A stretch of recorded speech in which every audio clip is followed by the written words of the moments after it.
ये विचार हकीकत बने, सिद्धि फल से आनंद देंगे। कोशिश कर बढ़े, सोच बुलंद करे।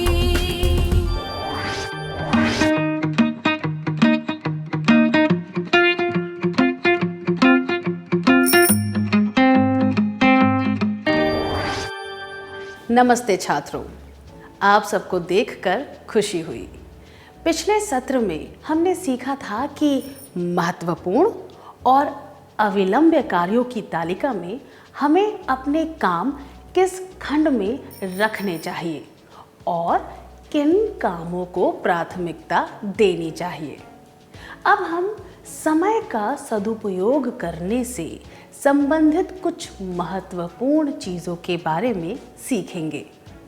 आइए पहले यामिनी का उदाहरण लेते हैं। यामिनी एक कॉलेज में पढ़ती है और उसके माता पिता काम पर जाते हैं। वे तीनों साथ मिलकर घर का काम करते हैं। यामिनी हमेशा कॉलेज जाने से पहले अपने हिस्से का काम खत्म करना चाहती है, पर वह ऐसा कभी नहीं कर पाती। वह हमेशा किसी न किसी काम में उलझी रहती है और कॉलेज जाने से पहले वह घर लौटने के बाद भी बहुत व्यस्त रहती है। इस वजह से कभी कभी वह अपने हिस्से के काम करना भूल जाती है और उसे वे काम अगले दिन करने पड़ते हैं। परिणाम स्वरूप वह कभी भी कोई पुस्तक नहीं पढ़ पाती है, ना ही कोई रचनात्मक लेख भी नहीं लिख पाती है, जो कि उसे बेहद पसंद है। क्या समय ना मिलने की वजह से कभी ऐसा हुआ है कि आप कोई काम ना कर पाए हो? क्या आपके साथ कभी ऐसा अनुभव हुआ है? क्या आप इसके बारे में सबको बताना चाहेंगे?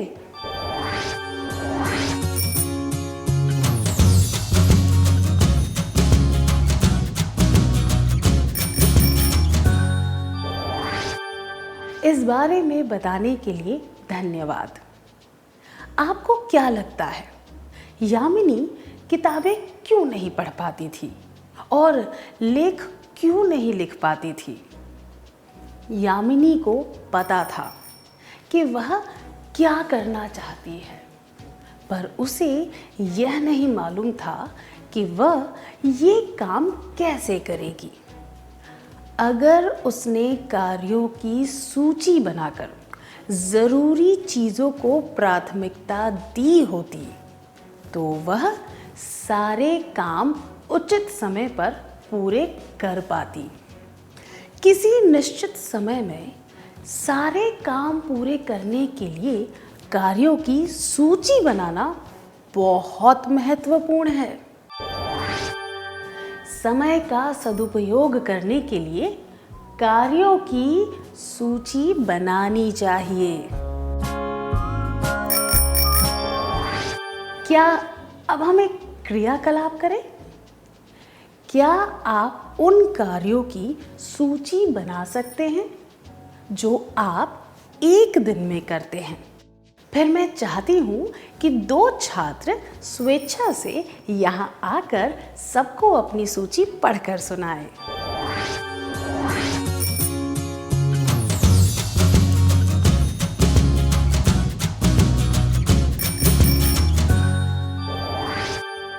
धन्यवाद। आइए अब करीम का उदाहरण लेते हैं। करीम को अगले 3 दिनों में बहुत सारे काम करने हैं। ये काम स्क्रीन पर दिखाए जाएंगे, पर उसे यह पता नहीं चल रहा कि कौन सा काम पहले करना चाहिए और कौन सा बाद में। अगर आप करीम के दोस्त होते तो आप उसे क्या सलाह देते ताकि उसके सारे काम समय पर पूरे हो जाते और उसे तनाव भी ना होता? करीम के काम: पिता की यात्रा के लिए टिकट बुक करना, स्कूल की ड्रेस धोना, साइकिल ठीक करवाना, घर में साफ सफाई करना, सब्जियां खरीदना, बिजली का बिल भरना, पुस्तकालय की किताबें लौटाना, माँ का मोबाइल फोन रिचार्ज करवाना।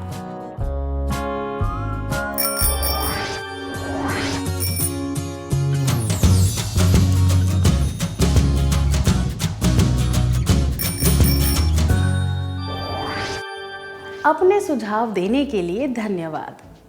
करीम ने अपने सारे कार्यों की सूची बनाई है, पर उसे ये काम सही क्रम में लगाने होंगे ताकि वह ये काम उचित समय पर पूरे कर सके। करीम की सूची जिसे क्रम में लगाया गया है, एक नमूना।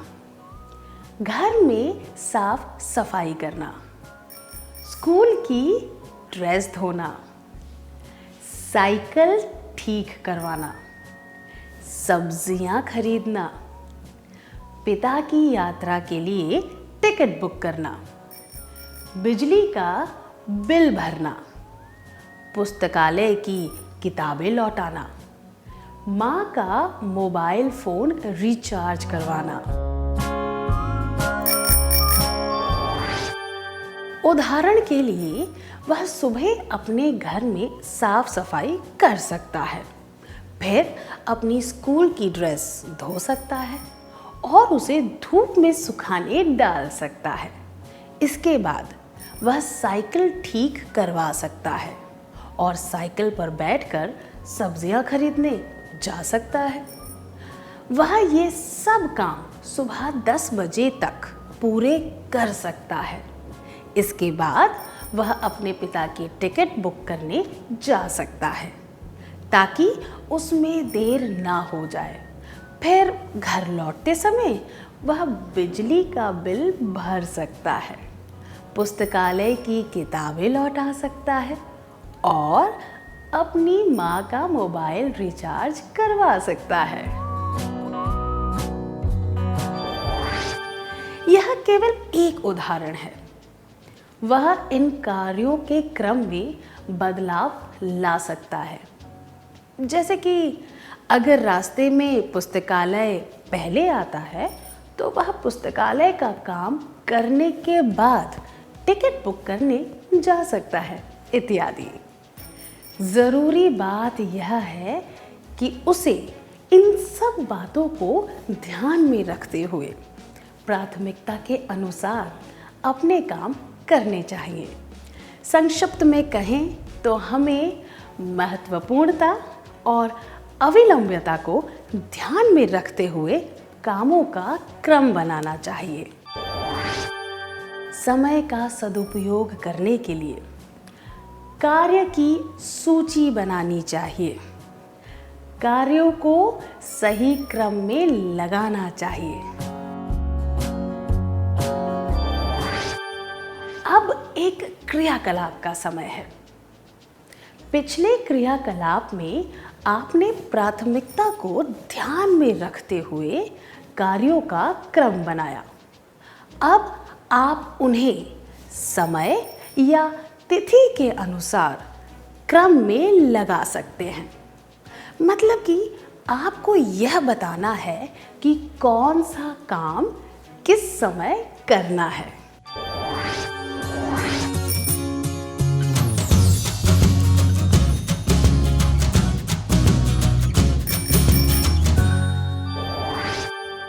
धन्यवाद, बहुत बढ़िया। आपने जो क्रम बनाया है उसके अनुसार काम पूरे करने के लिए आपको हमारी शुभकामनाएं। आइए मदन का उदाहरण लेते हैं। मदन एक निजी कंपनी में काम करता है और एक लॉज में रहता है। वह सुबह उठते ही सबसे पहले अपने कपड़े धोता है। उसके बाद दोस्तों ने उसे सुझाव दिया कि वह कपड़े धोने का काम सप्ताह में एक दिन रविवार को कर सकता है। उसने वह सुझाव मान लिया और गंदे कपड़े अलग करके रखने लगा। रविवार को कपड़ों का ढेर देखकर उसके पसीने छूटने लगे। उसके पास और कोई विकल्प नहीं था, इसीलिए वह अधूरे मन से धीरे धीरे कपड़े धोने लगा। उसे 2.5 घंटे लग गए।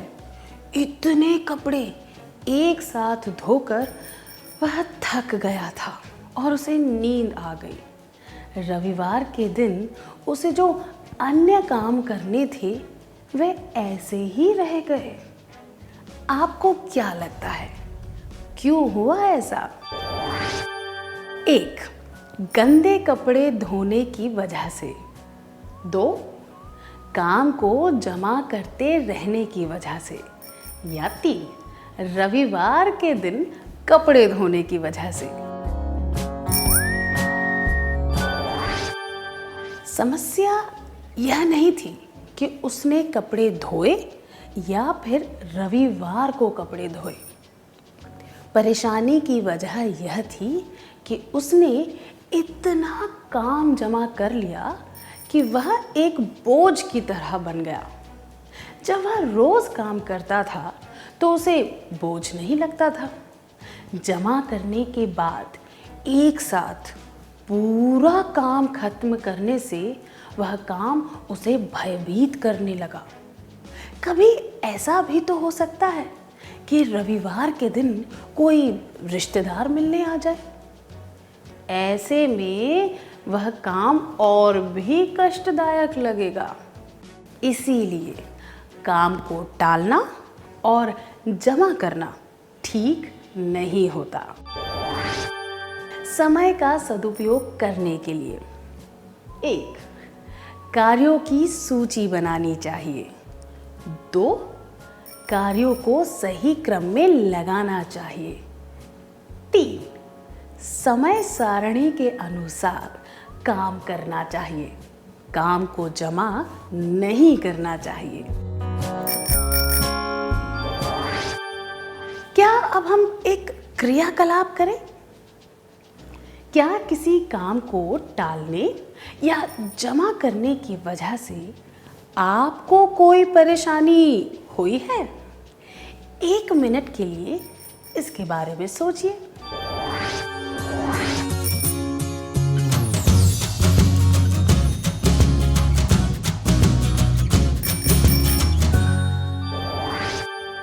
हमें यह सोचना चाहिए कि काम जमा करना बेहतर होगा या फिर उसे थोड़ा थोड़ा करके नियमित रूप से करते रहना ज़्यादा अच्छा होगा।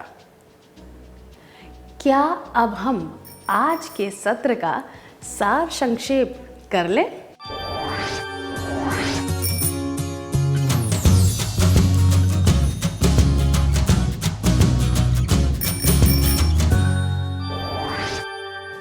समय का सदुपयोग करने के लिए 1.